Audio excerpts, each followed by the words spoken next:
गेहूं क्या है?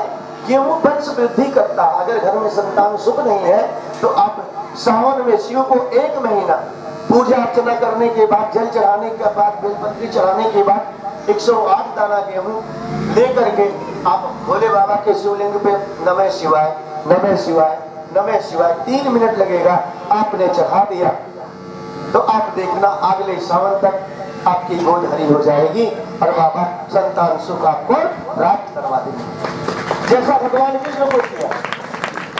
गुरु संदीपनी कहते 11 दिन एक रानी के साथ है कृष्ण, दोनों हाथों से 2 लोटा जल चढ़ा देना, तुम्बकेश्वर महादेव का नाम लेके, और 108 दाना गेहूं एक एक करके नमः शिवाय चढ़ा देना, तुम्हारे घर में किलकारी गोद जाएगी। और 11 दिन के मैंने कहा कि आप करके पूजा भूला जाओगे, लेकिन बाबा उसका फल भूलेंगे नहीं। एक रानी को 11 बच्चे दे दी। मैंने कहा कि हजारों करोड़ों गुना देते हैं, इस तरह भगवान कृष्ण को 16,108 रानी को गुना करोगे 11 से तो 1,77,088 ऐसे कुछ इतने बच्चे, एक बेटी 10 बेटा, एक रानी को दे दी। ये शिव कृपा है। गेहूं चढ़ाने से सावन में वंश वृद्धि होती है।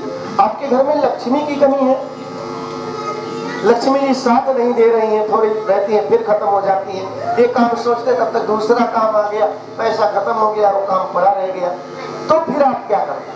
कैसे हमारे घर में लक्ष्मी की पूर्णता हो, लक्ष्मी जी पूर्ण सदा पुष्ट दर पुष्ट टिकी रहे? अगर आप चाहते हो तो कमल का फूल या चावल का दाना चढ़ाने से आपके घर में लक्ष्मी जी की वृद्धि होती है।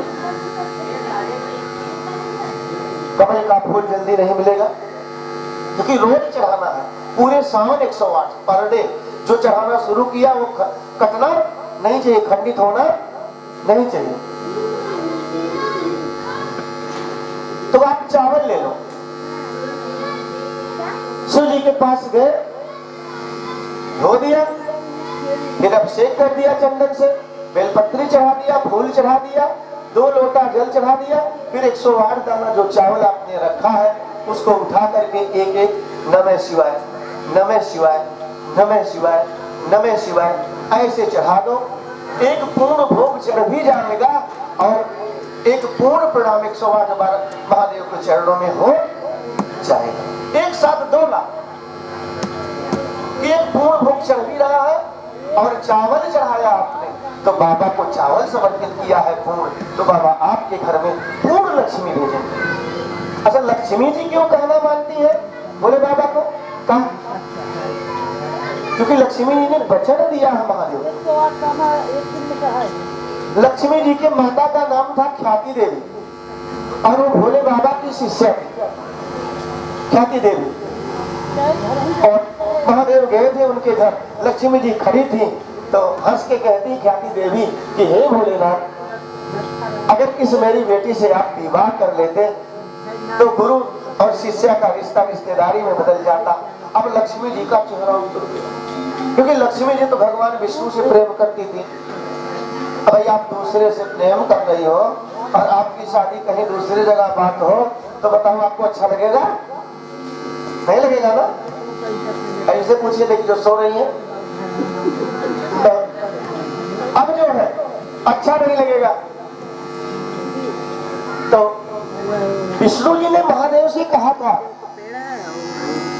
कि हे भोलेनाथ, आप बाबा हो, 33 कोटि देवता में किसी को और बाबा की पदवी मिली नहीं है, आप बाबा हो जगत के।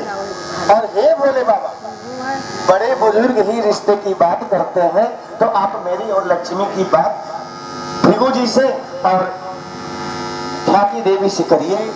तो आज लक्ष्मी जी कहती हैं कि हे भोलेनाथ, जब उनकी माँ जल जलपान लाने गई, हे भोलेनाथ, आज आपने मेरे प्रेम की लाज बचा लिया और मेरे रिश्ते को आगे भी बढ़ा दिया और मैं वचन देती हूँ, विष्णु भगवान से मेरा विवाह हो गया तो मैं आपको वचन देती हूँ कि मैं आपका कहना जरूर मानूंगी। आधी रात को अगर आप बुलाएंगे तो नंगी पांव भागी आ जाऊंगी और सदैव जहाँ पे आप ऑर्डर कर देंगे वहां पे खड़ी रहूंगी जब तक है। तो जब आप पूर्ण चावल का भोग लगाते हो तो बाबा लक्ष्मी जी को आदेश देते हैं, जाओ इस शिष्या के घर में